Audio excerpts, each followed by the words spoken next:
Hello बच्चों, कैसे हो आप सभी। स्वागत है आपके प्यारे चैनल द फिजिक्स क्लासेस में। बेटा मैं कुलदीप। आज हम जो टॉपिक पढ़ने जा रहे हैं वो है सेल के बारे में स्टडी करना।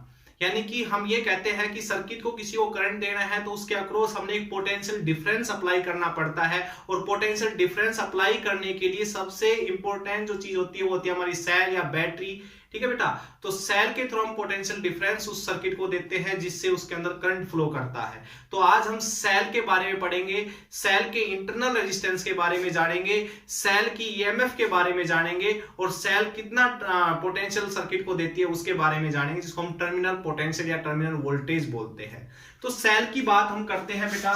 तो सेल के बारे में, सेल के जो सिंबल होता है उसके बारे में आप सभी जानते होंगे। तो सेल का जो सिंबल होता है बेटा ये होता है, ओके, इसको हम बोलते हैं पॉजिटिव टर्मिनल और इसको बोलते हैं नेगेटिव टर्मिनल। ठीक है, या इसको हम कैथोड बोलते हैं या हम इसको एनोड बोलते हैं, नेगेटिव। तो बेटा ये होता है आपका सर्किट, सॉरी सेल। और सेल की आज प्रॉपर्टीज के बारे में पढ़ेंगे, सेल होती क्या है और ये क्या प्रोवाइड कराती है सर्किट को। तो बेटा आप सभी को पता है सेल सर्किट में कनेक्ट होती है, सेल एनर्जी देती है जो एक्सटर्नल रेजिस्टेंस है उसको। रेजिस्टेंस यानी कि जैसे मान लीजिए यहाँ पर कोई बल्ब लगा हुआ है, यहाँ कोई पंखा है या कोई अलग इलेक्ट्रिकल एप्लायंस है जो जिसको ये क्या देती है, एनर्जी देती है। कौन सी एनर्जी देती है? इलेक्ट्रिक एनर्जी देती, प्रोवाइड कराती है। और ये एनर्जी जब आपको इसमें दी जाती है तो हम कहते हैं सर्किट के अंदर करंट फ्लो कर रहा है। ओके बेटा, तो ये सेल का यहाँ पर वर्क होता है। तो पहला जो काम है सेल का, देखिएगा बहुत इंपॉर्टेंट टॉपिक है बेटा। इस नेक्स्ट जितने भी लेक्चर होंगे सब इसके ऊपर डिपेंड करेंगे, इस यूनिट के, तो ध्यान से समझिएगा। तो ये है सेल, पहला पॉइंट है इसका, cell provide electric energy, electric energy to all type, ऐसे लिख लेना, all type of electric circuit. जो इलेक्ट्रिक सर्किट होते हैं उनको क्या प्रोवाइड कराती है बेटा? इलेक्ट्रिक एनर्जी प्रोवाइड कराती है। क्या होता है इसके अंदर?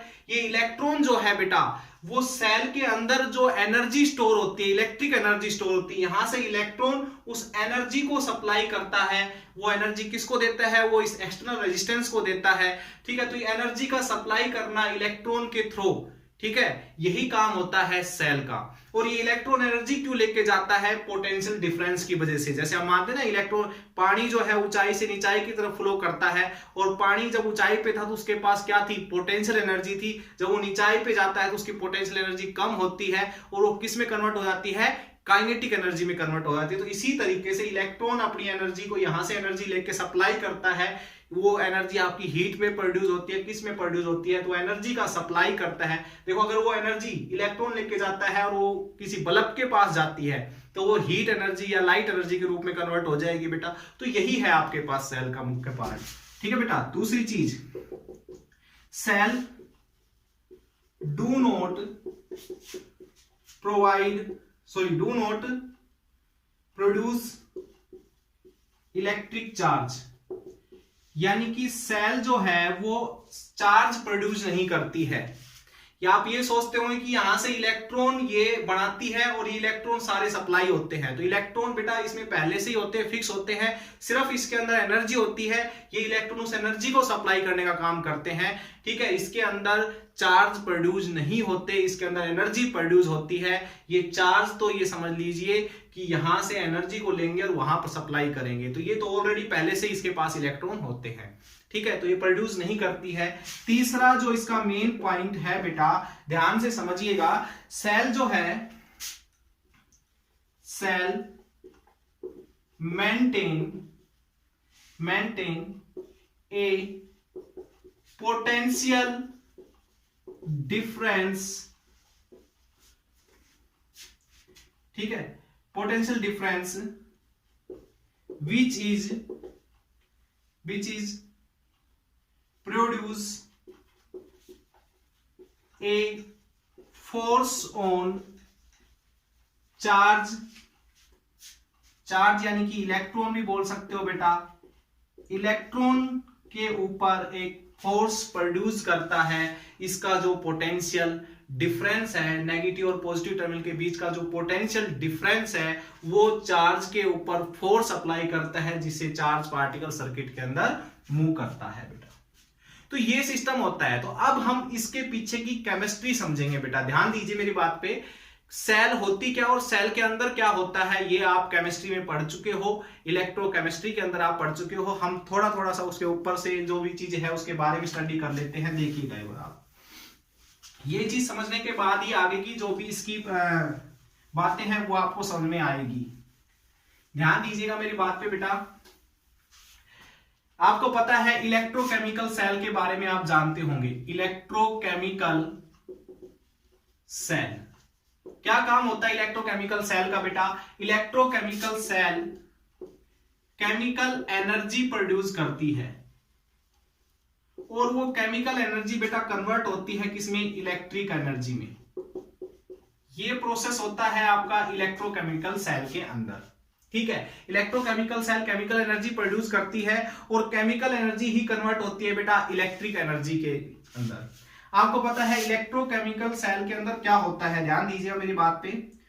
दो इलेक्ट्रोड होते हैं बेटा, एक इलेक्ट्रोड ये रहा और एक इलेक्ट्रोड हमने ले लिया ये, और इसके अंदर कुछ केमिकल्स होते हैं। इसके अंदर क्या होते हैं बेटा? केमिकल होते हैं जो इलेक्ट्रिक एनर्जी प्रोड्यूस करने का काम करते हैं। क्या होते हैं बेटा इसके अंदर? इलेक्ट्रोलाइटिक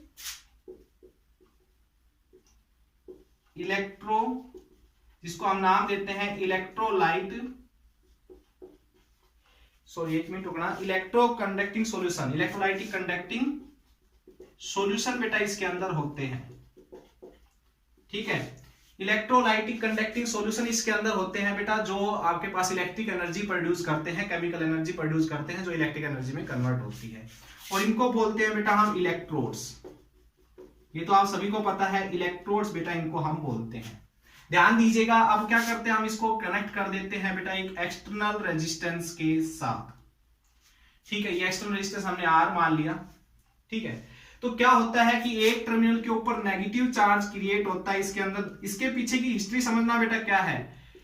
इसके ऊपर पॉजिटिव चार्ज क्रिएट होता है और हाई पोटेंशियल और लो पोटेंशियल डिफरेंस यहां पर प्रोड्यूस हो जाता है, यानी कि इधर के पोटेंशियल को हम V नेगेटिव और इधर के पोटेंशियल को हम V पॉजिटिव बोल देते हैं। तो यहां पर एक पोटेंशियल डिफरेंस प्रोड्यूस होता है जिससे इलेक्ट्रॉन यहां से निकलकर यहां पर जाते हैं। तो इलेक्ट्रॉन करते क्या है, ध्यान से समझिएगा। इलेक्ट्रॉन क्या करते हैं कि बेटा जो यहां पर इलेक्ट्रिक एनर्जी प्रोड्यूस हुई है, यहां पर जो रिएक्शन होती रहती है, कौन सी रिएक्शन होती है यहां पर? मैं लिख देता हूं exothermic redox reaction. Exothermic redox reaction बेटा होती है। एक्सोथर्मिक का मीनिंग होता है एनर्जी रिलीज करना, ठीक है ना, एनर्जी रिलीज, ओके। और रिडॉक्स रिएक्शन का मीनिंग होता है बेटा oxidation as well as reduction, दोनों ही काम यहां पर होते हैं। यानी कि जो यहां पर केमिकल होते हैं वो केमिकल बेटा, उन केमिकल का ऑक्सीडेशन भी होता है और साथ साथ रिडक्शन भी होता है, जिससे वहां पर एनर्जी प्रोड्यूस होती है। और वो केमिकल एनर्जी बेटा प्रोड्यूस होती है जो आपके पास यहां पर स्टोर होती है। इस एनर्जी को, ये एनर्जी को यहां किसके पास जाती है? इलेक्ट्रॉन्स के पास जाती है जो पहले से इलेक्ट्रोड के ऊपर है, और वो एनर्जी को लेते हैं और एनर्जी का सप्लाई करते हैं इधर से। जो एनर्जी कहां पर कंज्यूम कर ली जाती है? इस एक्सटर्नल रेजिस्टेंस के द्वारा कंज्यूम कर ली जाती है। अगर उनके पास थोड़ी बहुत एनर्जी बचती है तो वो किसके पास आ जाते हैं? फिर पॉजिटिव प्लेट के पास आ जाते हैं वो इलेक्ट्रॉन, ठीक है बेटा। तो इससे इस सर्किट के अंदर क्या फ्लो होता है जिसको हम बोलते हैं करंट। यहां पर एक केमिकल एनर्जी प्रोड्यूस होगी, ये एक ऐसी एक्सोथर्मिक एनर्जी होगी बेटा, जिसकी यानी कहने का मतलब एनर्जी रिलीज करने वाले एटम्स यहां पर होंगे जो एनर्जी प्रोवाइड करेंगे किसको? इलेक्ट्रॉन को देंगे, और वो एनर्जी का सप्लाई कर देंगे उसको बाहर की तरफ। अब क्या होगा, इसके अंदर की हिस्ट्री समझना, इसके अंदर का केमिस्ट्री समझना ध्यान से। अब बेटा जो इलेक्ट्रॉन यहां पर आए हैं, ठीक है, तो वो इन पॉजिटिव के पास ही रुक जाने चाहिए। सुनना मेरी बात, जो इलेक्ट्रॉन यहां पर आए हैं वो इस पॉजिटिव के प्लेट के पास ही रुक जाने चाहिए, लेकिन ऐसा नहीं होता। आप सोच रहे होंगे कि यहां पर इलेक्ट्रॉन क्यों रुकेंगे? क्योंकि पॉजिटिव और नेगेटिव के बीच में इलेक्ट्रोस्टैटिक्स फोर्स होता है जो हम फर्स्ट यूनिट में पढ़ चुके हैं। इलेक्ट्रोस्टैटिक्स फोर्स होता है, इस फोर्स की वजह से पॉजिटिव नेगेटिव बीच में अट्रैक्शन होगी तो ये नेगेटिव यहीं पर आके रुक जाने चाहिए, बट ऐसा नहीं होता बेटा। यहां पर जो एनर्जी प्रोड्यूस होती है वो एनर्जी के सामने जो इलेक्ट्रोस्टैटिक्स फोर्स है वो कमजोर पड़ जाता है और ये इलेक्ट्रॉन की सप्लाई होती है दोबारा से इस नेगेटिव प्लेट की तरफ। इलेक्ट्रॉन मूव करते हैं नेगेटिव प्लेट की तरफ। अब आप सोच रहे होंगे कि इलेक्ट्रॉन नेगेटिव प्लेट पे कैसे जा सकते हैं, तो मैंने कहा कि यहां पर जो इलेक्ट्रोकेमिकल एनर्जी प्रोड्यूस होती है इस सेल के अंदर वो इस इलेक्ट्रोस्टैटिक्स फोर्स को कमजोर कर देती है और ये एनर्जी लेके फिर से अपने स्पेस पे पहुंचते हैं और फिर से एनर्जी का सप्लाई करते हैं, फिर यहां पहुंचते हैं, फिर से एनर्जी की सप्लाई यहां पर ऐसे करते रहते हैं इलेक्ट्रो कंटिन्यू। तो करंट ऐसे जाता है ऐसे। अब आप ये समझ गए होंगे कि सेल के अंदर भी करंट फ्लो होता है। सेल सिर्फ पॉजिटिव नेगेटिव टर्मिनल से पॉजिटिव की तरफ ही करंट फ्लो नहीं होता, पॉजिटिव नेगेटिव से पॉजिटिव और सेल के अंदर पॉजिटिव से नेगेटिव की तरफ ये आपका इलेक्ट्रॉन जो करंट की डायरेक्शन मैंने बेटा गलत बना दी, यहां पर ध्यान दीजिएगा, करंट की डायरेक्शन इधर आएगी तो इलेक्ट्रॉन यहां से मूव करेंगे, पॉजिटिव के पास जाएंगे, यहां से फिर से एनर्जी लेंगे, नेगेटिव के पास जाके फिर से ऐसे। तो इस तरीके से सप्लाई होगी तो हम कह सकते हैं कि सेल के अंदर भी करंट फ्लो करता है। ठीक है बेटा, तो ये होता है सेल का मैकेनिज्म। ठीक है, अब हम बात करते हैं ईएमएफ की। सेल की ईएमएफ क्या होती है, ध्यान से समझिएगा मेरी बात को बेटा। ईएमएफ होती है इलेक्ट्रोमोटिव फोर्स। ईएमएफ की बात करते हैं जिसको नाम दिया गया है electromotive force.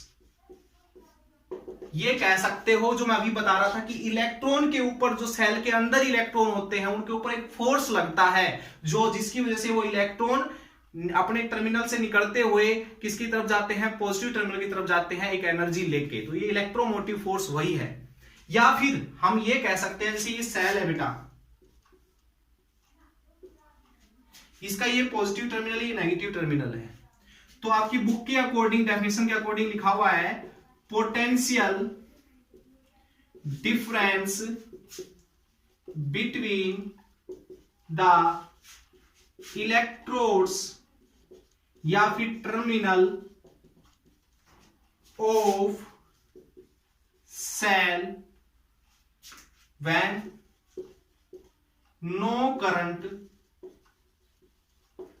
Flow through it. इसके थ्रू कोई करंट जब फ्लो नहीं कर रहा हो तो इन दोनों टर्मिनल के बीच के पोटेंशियल को बेटा हम बोलते हैं ईएमएफ।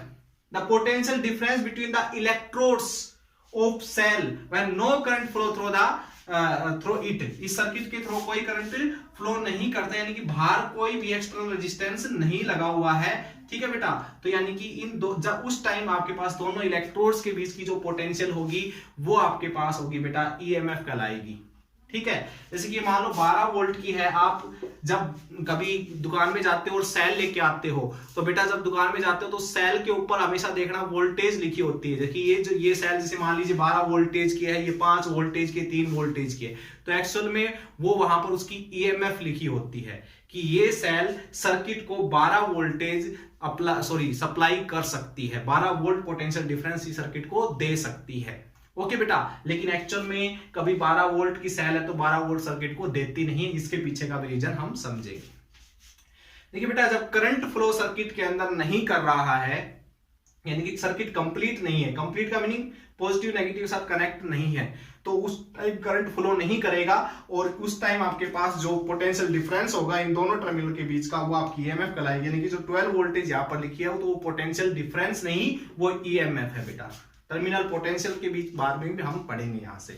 तो ये है। अब मान लीजिए यहाँ की जो पोटेंशियल है वो V पॉजिटिव है, यहाँ की जो पोटेंशियल है वो V नेगेटिव है। ईएमएफ को बेटा हम इस E से नोट करते हैं, तो ईएमएफ कितनी होगी, potential difference between the electrode, यानी कि V positive minus negative VI।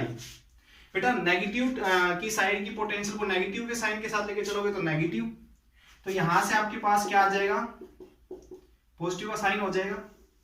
तो ये कह सकते हो अगर पॉजिटिव टर्मिनल की पोटेंशियल 3 वोल्ट है और नेगेटिव टर्मिनल की पोटेंशियल 2 वोल्ट है तो टोटल कितनी होगी, 3 2 5 वोल्ट की ये सेल होगी बेटा। तो ये थी आपकी ईएमएफ इसके अंदर। अब हम बात करते हैं इंटरनल रेजिस्टेंस की। क्या होता है इंटरनल रेजिस्टेंस? मैंने कहा ये सेल जितनी वोल्टेज की है ये सेल, उतनी ही वोल्टेज ये सर्किट को कभी नहीं देती। देखिएगा, मेरी बात को ध्यान से समझिएगा। टॉपिक स्टार्ट करते हैं बेटा हम इंटरनल रेजिस्टेंस। ध्यान से समझिएगा, इंटरनल रेजिस्टेंस को बेटा स्मॉल आर से हम डिनोट करते हैं। और इसके अंदर होता क्या है, देखिए एक सेल हमने ली, इस सेल को हमने एक एक्सटर्नल रेजिस्टेंस से कनेक्ट किया। देखिए क्या हम चीज हमने देखी, इस सेल को हमने एक इंटरनल रेजिस्टेंस से कनेक्ट किया। थोड़ी देर के लिए साफ कर देता हूं मैं बेटा। ये सेल थी 12 वोल्ट की, ठीक है, और इसके अक्रॉस हमने एक वोल्ट मीटर लगा दिया। किसके अक्रॉस? इस रेजिस्टेंस के अक्रॉस हमने एक वोल्ट मीटर लगा दिया बेटा। वोल्ट मीटर हमेशा रेजिस्टेंस के पैरेलल में लगाया जाता है कि इसके पास कितनी वोल्टेज पहुंच रही है। 12 वोल्टेज हमने अप्लाई की। यहां से करंट फ्लो करता है बेटा पॉजिटिव टर्मिनल से आई। यहां पर हमने एक क्या लगा लिया, एमीटर, ताकि हम ये भी पता कर सके सर्किट में करंट कितना जा रहा है। तो बेटा ये मान लीजिए ये जो रेजिस्टेंस है ये 4 ओम का ले लेते हैं, 4 ओम का ये रेजिस्टेंस है। तो आपके हिसाब से करंट की वैल्यू क्या होगी? देखिएगा, करंट की वैल्यू होगी बेटा, मेरी बात को ध्यान समझिएगा, इंटरनल रेजिस्टेंस समझाने जा रहा हूं मैं। करंट कितना होगा बेटा यहां से 12/4 यानी कि 3 एम्पियर। हम ये कहेंगे कि यहां से 3 एम्पियर करंट इसके पास जाएगा। क्लियर ये बात सभी को? ओके। बट एक्चुअल में ऐसा नहीं हुआ। ये थी हमारी कैलकुलेशन, जो हम नॉर्मल फिजिक्स के फॉर्मूले यूज करके कैलकुलेट करते हैं। तो ये थी हमारी कैलकुलेशन। लेकिन जब एमीटर में देखा गया तो एमीटर ने दिखाया 2 एम्पियर करंट। कितना दिखाया? 2 एम्पियर करंट बेटा एमीटर ने दिखाया। इसका मीनिंग हम कुछ ना कुछ गलत यहां पर पढ़ रहे हैं और कुछ ना कुछ करेक्शन इसमें है। तो हमने फिर यहां पर एक वोल्ट मीटर लगा के देखा कि हम ये चेक करना चाहते कि इसके पास 12 वोल्टेज ही जा रही है क्या। 12 वोल्ट की सेल है तो 12 वोल्टेज ही इसके पास जा रही है। नहीं बेटा, इसके में देखा तो इसमें हमने देखा कि इसके पास रेजिस्टेंस के पास जो वोल्टेज जा रही है, पोटेंशियल डिफरेंस जा रहा है, पोटेंशियल जो ड्रॉप हो रही है इस रेजिस्टेंस का क्रॉस, वो हो रही है 8 वोल्ट। भाई 8 ही हो गई ना। देखो इसके पास करंट कितना गया, एमीटर से देखा गया तो 2 एम्पियर गया। तो इसके पास वोल्टेज निकालना तो करंट इंटू रेजिस्टेंस, तो करंट कितना गया बेटा इसके पास 2 एम्पियर। यहां से देखा गया एमीटर से कितने ओम का रेजिस्टेंस था 4, तो 2 8, तो इतनी वोल्टेज इसके पास गई, 8 वोल्टेज। तो हमारे पास ये जो सेल थी बेटा ये 12 वोल्ट की थी। हमारे दिमाग की घंटी बजी और हमने सोचा कि 12 वोल्ट की सेल दे रही है 8 वोल्ट, तो 4 वोल्टेज गई कहां, है ना, बात यही थी। तो 4 वोल्टेज किसी और ने कंज्यूम की होगी, किसी और रेजिस्टेंस ने कंज्यूम की होगी। तो इस सर्किट में कोई और रेजिस्टेंस भी है, इस एक्सटर्नल रेजिस्टेंस के अलावा कोई और रेजिस्टेंस भी सर्किट के अंदर है। तो वो कौन होगा बेटा? तो वो था इस सेल का खुद का रेजिस्टेंस, जिसको बोलते हैं हम इंटरनल रेजिस्टेंस। क्या बोलते हैं बेटा? इंटरनल रेजिस्टेंस, जिसको हम स्मॉल आर से डिनोट करते हैं। तो इंटरनल रेजिस्टेंस की कहानी समझ में आई जब हमने अपनी कैलकुलेशन की और फिर हमने प्रैक्टिकल करके देखा इसको। ऑब्जर्वेशन से हमें कुछ और वोल्टेज इसके पास जाती हुई नजर आती थी और हमारी कैलकुलेशन से कुछ और। इसमें करंट 3 एम्पियर था हमारी कैलकुलेशन के अकॉर्डिंग, और एमीटर में देखा गया तो 2 एम्पियर करंट था। तो ये चीज हमारे इसमें हमारे दिमाग की घंटी बजी और फिर हमें समझ में आया कि सेल का भी खुद का रेजिस्टेंस होता है जो कुछ वोल्टेज कंज्यूम कर गया होगा। देखिए बेटा, तो हर सेल का खुद का रेजिस्टेंस जरूर होता है बेटा। तो ये कह सकते हो इस सेल के अंदर जो रेजिस्टेंस है बेटा वही क्या करता है, कुछ वोल्टेज को ड्रॉप कर लेता है अपने अंदर। ठीक है, तो उसकी बात हम करेंगे, देखिएगा। तो हम इस सर्किट को एक बार फिर से बनाने जा रहा हूं मैं। इस सर्किट के साथ में एक सिंबल बना रहा हूं रेजिस्टेंस का, सॉरी सेल के साथ ये। तो इस सेल के साथ जो रेजिस्टेंस बनाया है ये समझ लीजिए सेल के अंदर का रेजिस्टेंस। थोड़ा बाहर दिखा दिया सर्किट मैंने, ये मान लीजिए। ठीक है, सर्किट में बाहर की तरफ मैंने दिखा दिया कि भाई सेल का जो रेजिस्टेंस है वो स्मॉल आर है, दिखा दिया बाहर सेल के साथ दिखा दिया। ठीक है, ये सेल का पॉजिटिव टर्मिनल है, ये सेल का नेगेटिव टर्मिनल है, बीच में ये सेल लगी हुई है और ये सेल का खुद का रेजिस्टेंस स्मॉल आर है, एक्सटर्नल रेजिस्टेंस आर है। ठीक है बेटा, ये जो था ये 4 ओम का था।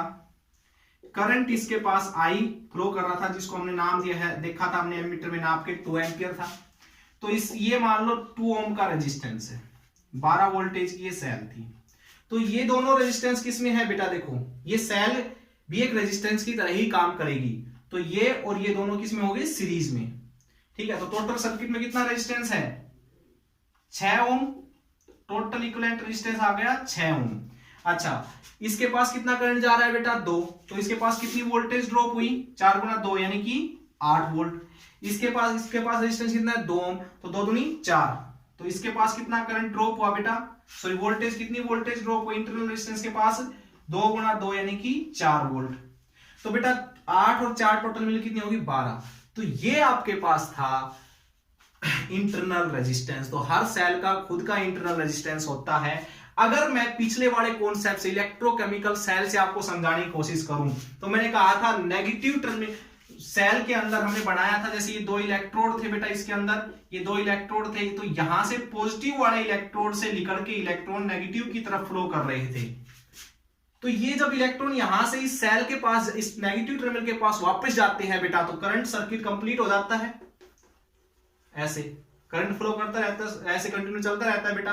तो यहां से जब इलेक्ट्रॉन इसके पास जाते हैं, तो इस इलेक्ट्रॉन की कुछ ना कुछ एनर्जी तो खर्च होगी ना, ये संघर्ष करके बेचारा पॉजिटिव से नेगेटिव तरफ जाता है। तो ये इलेक्ट्रॉन खुद भी एनर्जी खर्च करनी पड़ती है पॉजिटिव से नेगेटिव की तरफ जाने के लिए सेल के अंदर। तो यानी कि सेल के अंदर भी इस इलेक्ट्रॉन की एनर्जी खर्च हो रही है। इसका मीनिंग सेल के अंदर भी इंटरनल रेजिस्टेंस होता है। प्रैक्टिकली अगर इस चीज को देखें तो क्लियर बेटा ये चीज। तो इंटरनल रेजिस्टेंस क्या हो गया बेटा, is the obstruction offered by cell, या सेल के अंदर जो एनर्जी है, सॉरी इलेक्ट्रॉन मूव करते हैं उनके ऊपर जो एक्सटर्नल ऑब्स्ट्रक्शन हो रहा है, उसके अंदर जो करंट फ्लो कर रहा है उसके ऊपर जो आपके पास बेटा ऑब्स्ट्रक्शन हो रहा है, वही आपका इंटरनल रेजिस्टेंस है सेल का। क्लियर ये चीज। अब बेटा बात करते हैं लास्ट एंड टॉपिक है हमारा टर्मिनल पोटेंशियल या टर्मिनल वोल्टेज। ध्यान से समझिएगा, लास्ट टॉपिक है इस लेक्चर का टर्मिनल पोटेंशियल या वोल्टेज। क्या होती है बेटा ये, अभी आपने समझा कि सेल है, इस सेल को एक्सटर्नल रेजिस्टेंस के साथ कनेक्ट किया जाता है। 12 वोल्ट की ये सेल है, ठीक है, इसकी ईएमएफ है बेटा ये 12 वोल्ट। ठीक है, इस सेल का खुद का भी रेजिस्टेंस होता है, जिसको मैं यहां बाहर एक सिंबल दिखा देता हूं कि भाई इसका रेजिस्टेंस स्मॉल r है। तो बेटा इस सर्किट, तो यहां से हम ये कह रहे थे कि इसके पास 8 वोल्टेज जा रही थी। अभी मैंने एग्जांपल दिया था, इसके पास 8 वोल्ट जा रही थी। तो 8 वोल्ट जा रही थी, सर्किट कैसा था, क्लोज सर्किट था। देखो, तो सर्किट क्लोज था उस टाइम। इस क्लोज सर्किट में कितनी वोल्टेज ड्रॉप हो रही थी, 8 वोल्ट ड्रॉप हो रही थी। 4 वोल्ट इसका इंटरनल रेजिस्टेंस आपने खुद कंज्यूम कर रहा था। तो यही आपके पास बेटा जो 8 वोल्टेज इस सर्किट के पास गई है, इस रेजिस्टेंस को क्या लगता है कि मेरे पास तो ये सेल 8 वोल्ट भेज रही है, तो इस सेल को तो यही लगेगा, सॉरी रेजिस्टेंस को तो यही लगेगा कि ये सेल 8 वोल्ट की सेल है। तो यहां से इस टर्मिनल और इस टर्मिनल के बीच की जो पोटेंशियल डिफरेंस है बेटा, जो इस सेल के पास, सॉरी रेजिस्टेंस के पास जा रहा है, इसी को बोलेंगे हम टर्मिनल पोटेंशियल। यानी कि total potential difference between the electrodes of a cell when it is connected in a circuit. जब वो एक सर्किट में कनेक्ट होती है सेल, तो उस सर्किट को कितनी वोल्टेज दे पाती है, वही आपकी बेटा टर्मिनल पोटेंशियल कहलाता है। क्लियर। अब देखिए बेटा, एक रिएक्शन, सॉरी एक प्रूफ पढ़ लेते हैं या एक कैलकुलेशन कर लेते हैं हम। ध्यान दीजिएगा मेरी बात पे। देखो बेटा 8 वोल्टेज गई इसके पास, टोटल कितनी वोल्टेज का था बेटा ये 12, जिसमें से 4 वोल्टेज कंज्यूम कर ली इसकी एक्सटर्नल रेजिस्टेंस ने इसके, तो कितना हो गया 8 इसके पास गई, तो 12 माइनस 4। अच्छा, इसके पास करंट कितना गया था बेटा I, तो इसके पास वोल्टेज कितनी गई है बताना, IR, इसको हम V नाम, तो इसको 8 को मैं V नाम दे देता हूं। और ये जो पोटेंशियल डिफरेंस है, एक्चुअल जो पोटेंशियल डिफरेंस है, उसको हम E नाम दे रहे हैं। और इस वाले के पास करंट कितना गया है I, तो इसने कितनी वोल्टेज अपने अंदर ड्रॉप करवा ली, यानी कि सेल ने खुद कितनी वोल्टेज ड्रॉप कर ली, वो कैसे निकालेंगे, करंट I, क्योंकि दोनों रेजिस्टेंस सीरीज में है, तो जितना करंट इसके पास जाएगा उतना ही करंट इस सेल के पास जाएगा। तो यहां से क्या होगा, VR के हम निकालते तो V इंटू R, तो 4 की जगह क्या लिख सकते हैं हम I।